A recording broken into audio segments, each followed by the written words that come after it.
channel! It's me, Marmie Guitche! And ngayon, gagawa naman tayo ng ibang look. So, marami na uuso ngayon yung mga foxy eye, ganyan. And, na-curious lang ako paano siya gawin. Kasi unang-unang hulit eye ako. So, challenging for me para mag-foxy eye kasi medyo mataas yun. Medyo, makikita medyo droopy-droopy ng konti dito ko. So, gagawa natin yung paraan para ma-achieve natin yung foxy eye. And kung gusto mo matutunan guys, just stay, keep on watching. So, kung hindi ka pa na-subscribe, please do subscribe in the red button sa baba, dyan. At para maging updated ka, just hit the bell button sa baba. Nandyan yan. And kung nagustuhan mo na ito at medyo naaliw ka naman ng konti at medyo matutunan ka naman, so hit like na lang. So, maraming salamat sa panonood. Enjoy!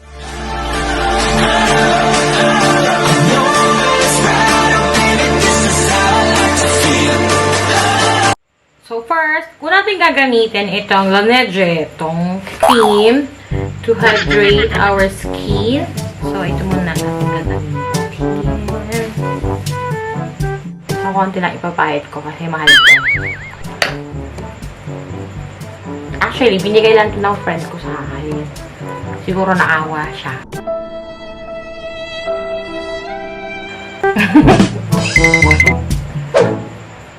So, isang kamay lang. Kasi pag dalawa, magastos sa pamahid eh, no? So, after nyan, so, bali sa fox eye natin, uunahin natin muna yung mata. Yan na yung mga channeling natin sa mukha na yan. Yung mga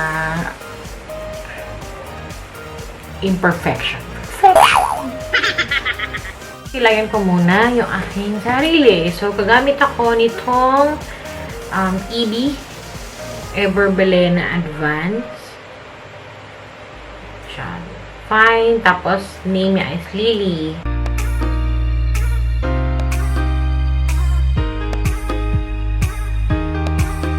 After nitong kilay, i-fix natin siya. Lagyan natin siya na ito. Lalagyan talaga siya ng konti. Tapos, para mag-set lang.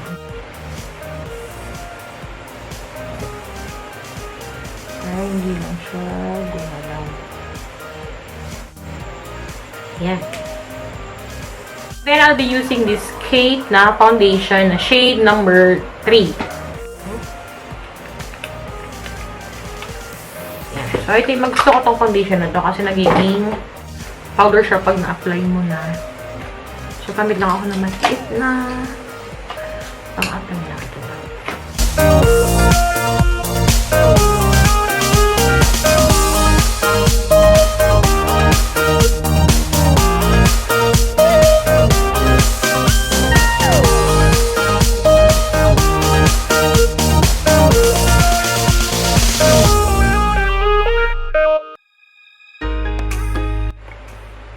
Tapos, next ko naman ulit itong Maybelline ulit kasi sobrang maganda talaga siya. Ito ay shade ulit na light.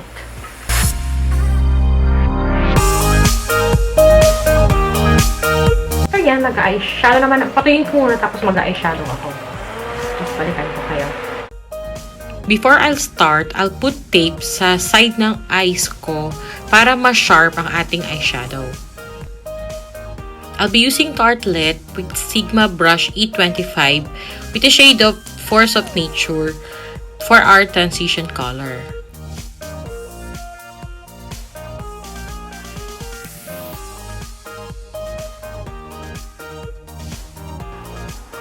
Next shade, I'll be using Dreamer. So, goal nitong eyeshadow is to do it diagonally. So, pataas siya hanggang sa tip ng eyebrow. To have the illusion na parang hinahatak yung mata mo.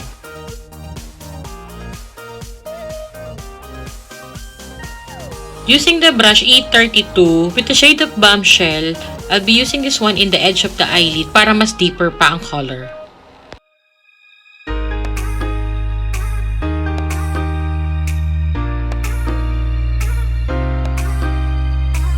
And for the bronzer, I'll be using City Color. So for this, I'll be applying this one diagonally, the higher the cheekbone, to have the illusion na parang lifted ating cheeks.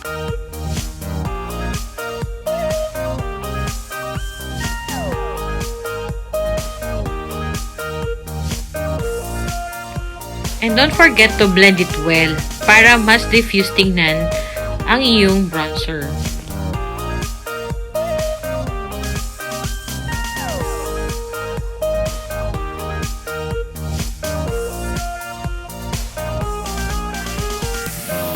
You could use big brush para mas i-blend ang edges ng iyong nilagay na bronzer. Para mas ma-define ang ating cheek, I'll be using this powder para mas mataas tingnan ang ating cheekbone. Para sa napakatapos kong ilong, I'll be using Fashion Brow ng Maybelline.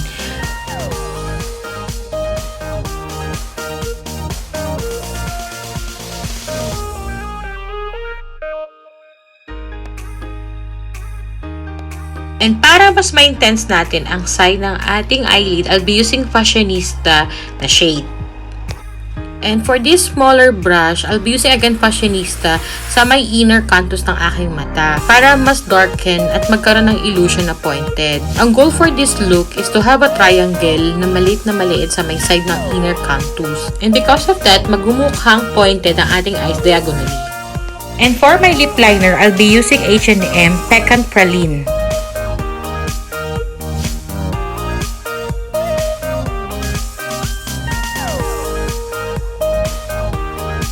And for my lipstick, I'll be using Superstay Matte Ink in the shade of Seductress.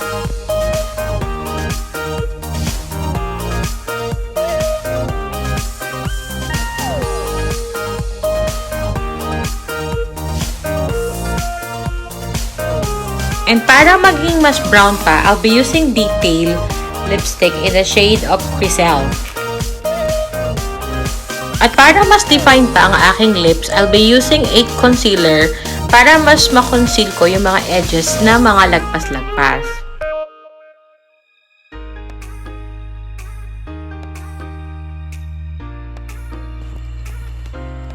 And to have a glossy lips, I'll be using LA Colors and the shade of Clear para magmukhang kumain ng lechon.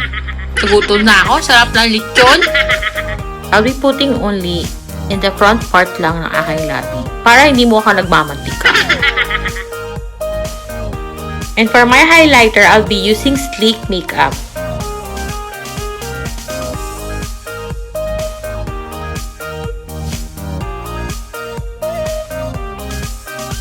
At bago ko makalimutan, for my blush on, I'll be using Milani Delissimo Bronze.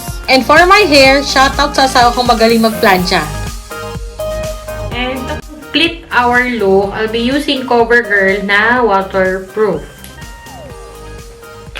So, magka-curl muna tayo. And then,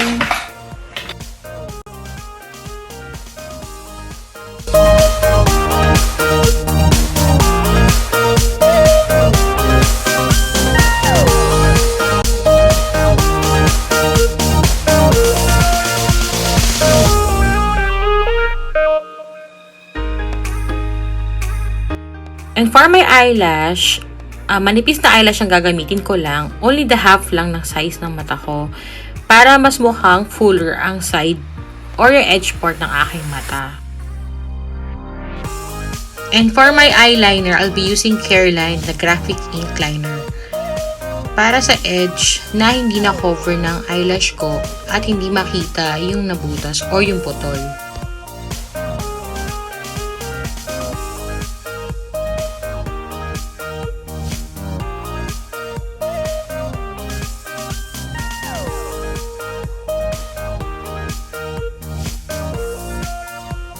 At dahil dyan, tapos na ang ating Foxy Eyes. Ready nang rumampa! thank you guys sa panonood and I hope na nagustuhan nyo yung ating look for today. Fox Eye. Medyo mukha ba kung fox konti? Mahingkit mata ko ba? Hope you enjoy your day and bye-bye!